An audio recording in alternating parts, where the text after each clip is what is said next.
فرمایا وَإِذَا سَأَلَكَ عِبَادِي أَنِّي فَإِنِّي قَرِيب، محبوب جب میرے بندے آپ کی بارگاہ میں آ کے میرے بارے میں پوچھیں نا تو ان سے کہہ دینا میں ان کے قریب ہی ہوں، قریب ہی ہوں۔ دلیل کیا ہے؟ یہ جب بھی مجھ سے دعا مانگیں گے میں ان کی دعاؤں کو قبول فرماؤں گا، میں ان کے قریب ہوں، میں ان کے قریب ہوں۔ یہ جب بھی دعا مانگیں گے نا میں قبول کروں گا، میں ان کے قریب ہوں۔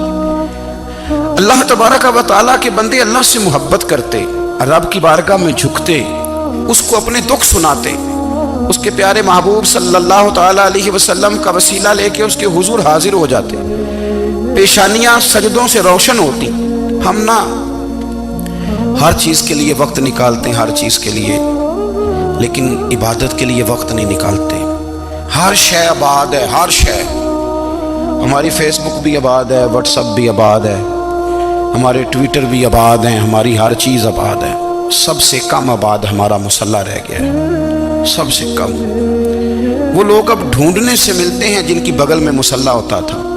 میرے بھائی آپ کتنا کو دنیا کے پیچھے بھاگو گے تھکا دے گی، کتنا دولت کے پیچھے بھاگو گے تھکا دے گی۔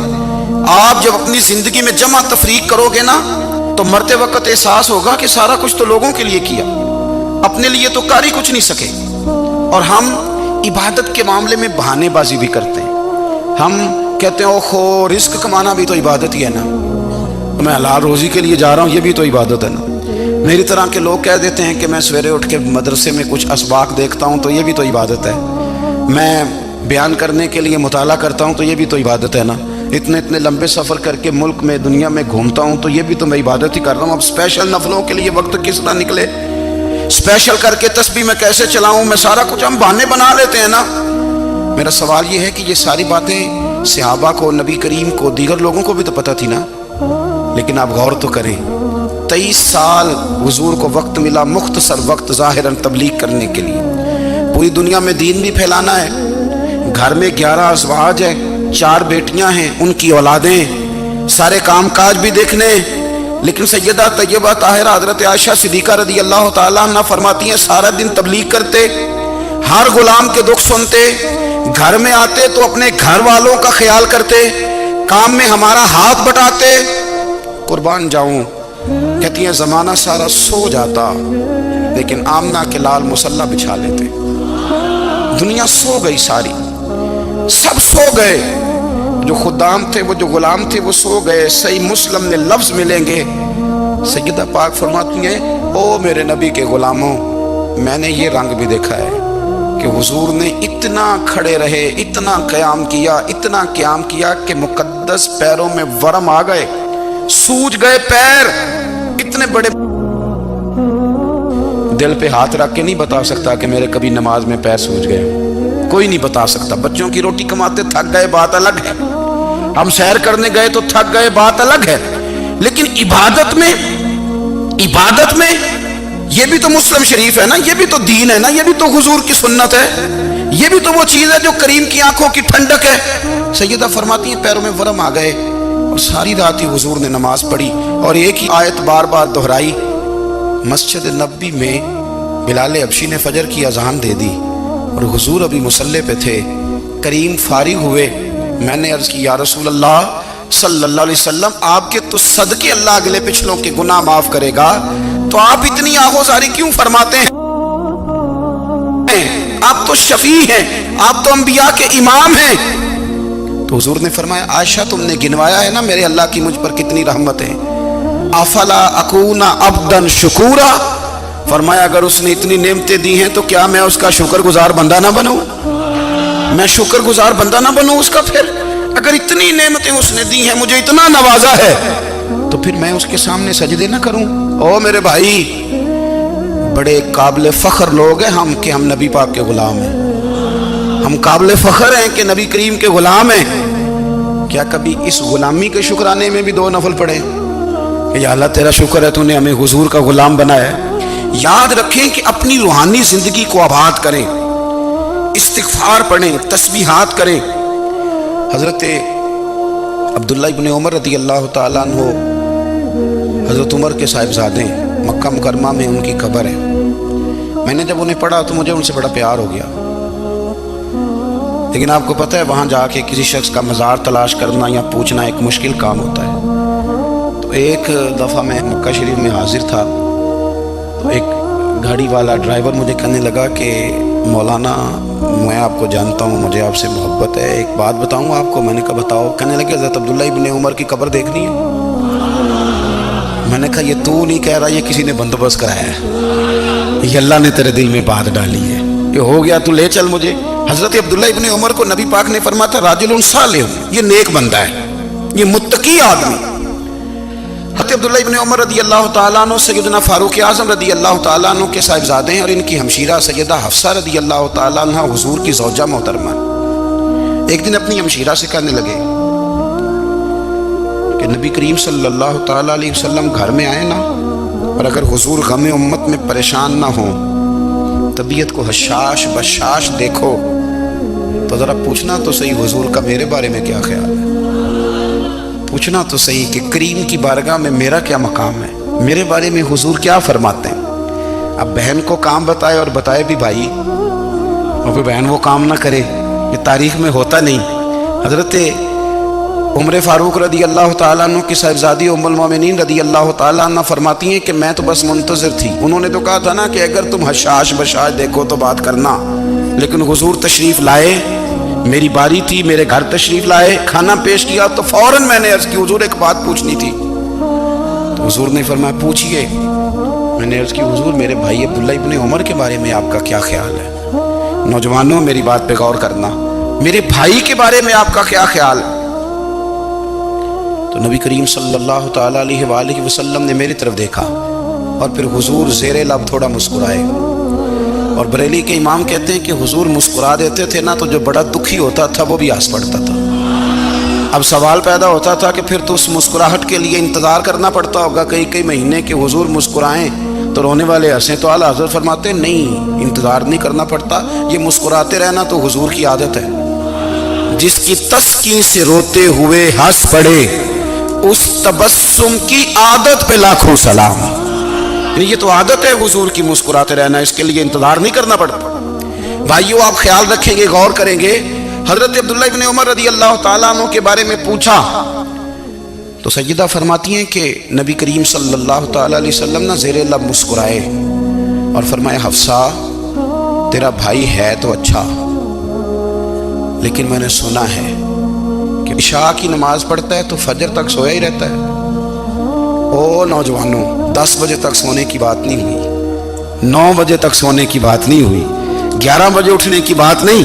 حضور فرمانے لگے میں نے سنا ہے کہ عشاء کی نماز پڑھ کے سو جاتا ہے اور فجر تک سویا ہی رہتا ہے، اسے چاہیے کہ تہجد کے وقت اٹھا کرے، اللہ کی بارگاہ میں حاضر ہوا کرے، آہوزاری کرے، سجدے کرے، عبادت کرے، اٹھتا ہے اور فجر میں جا کے اٹھتا ہے۔ حضرت جناب حفصہ رضی اللہ تعالیٰ عنہ کہتی ہے میں نے جناب عبداللہ ابن عمر کو پیغام دیا اور میں نے کہا میرے جوان بھائی سن، نبی پاک نے فرمایا ہے تو اچھا پر تہجد میں نہیں اٹھتا، نفل نہیں پڑھتا۔ او میری ملت کے جوانوں، مزہ نہیں آ جاتا جب ساری دنیا سوئی ہو، ساری دنیا، اور بستر بھی گرم ہو اور نیند بھی پورا غلبہ کر رہی ہو، اور اچانک گھنٹی بجے دماغ میں، آنکھ کھلے، گھڑی پہ نظر پڑے، 3:30 4 بجے کا پیغام گھڑی بتائے، اور کوئی چڑھتی جوانی والا اٹھ کے وضو کرے، اور جب وہ مصلی کھول کے بچھائے تو مدینے والے محبوب کہتے ہیں کہ ہر نماز پہ رب ثواب دیتا ہے، اور جو اٹھ کے تہجد کی نماز پڑھے اسے دیکھ کے تو رب مسکراتا ہے، جو اس کی شان کے لائق ہے، جو اس کی شان کے لائق، وہ مسکراتا ہے، خوش ہوتا ہے کہ میرا بندہ تہجد میں اٹھ گیا، وہ مسکراتا ہے۔ کاش ہماری صبحیں کبھی اپنے مالک کے نام ہو جائیں، کاش کے صبح۔ حضرت ابو الحسن رحمۃ اللہ تعالیٰ علیہ حضرت معاذ ابن جبل رضی اللہ تعالیٰ عنہ کے پاس بیٹھا کرتے تھے، فرماتے ہیں ان سے جو پیار بڑھا تو پھر میرا مصلی سے بھی بڑھ گیا۔ تابعی ہیں، فرماتے ہیں صحابی رسول سے محبت ہوئی تو ذکر سے بھی ہو گئی، پھر درود شریف سے بھی ہو گئی، محبت ان سے بڑھی تو پھر اللہ نے مسجد کا پیار بھی بڑھا دیا۔